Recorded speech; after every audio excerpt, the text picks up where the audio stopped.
The bill the President just signed brings over-the-counter derivatives to regulation for the first time.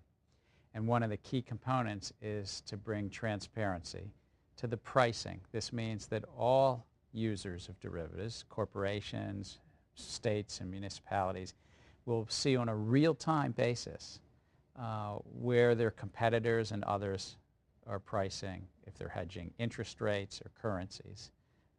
This is very important because it will shift some of the advantages from Wall Street to the rest of America on these complex products. Most Americans are familiar with stock exchanges. There are also exchanges for derivatives which have been regulated for many decades called futures exchanges. A swap execution facility is a term that I have to admit was made up here in Washington, but it's to bring the similar exchange function, like the stock exchange or the futures exchanges, to swaps, so thus swap execution facility.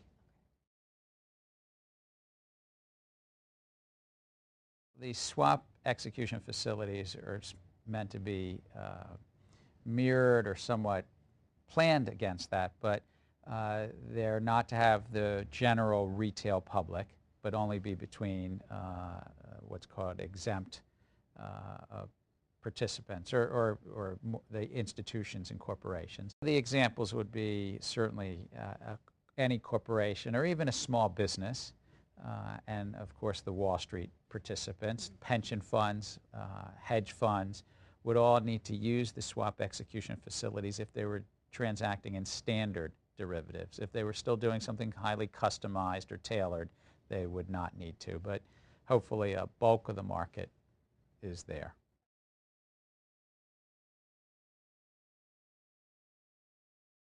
Part of the bill the President signed, it gave the Commodity Futures Trading Commission and the Securities and Exchange Commission authority to write rules over the next year. And one of the areas around these swap execution facilities is to write rules about how transparent they will be, the real-time reporting. Congress said has to be as soon as technologically practicable, so we have to write the rules about that, or write the rules about block trades, which will be the large transactions. And you asked when we would do that. We think the proposals will be out this fall because we need to have the final rules in place by next spring or early summer.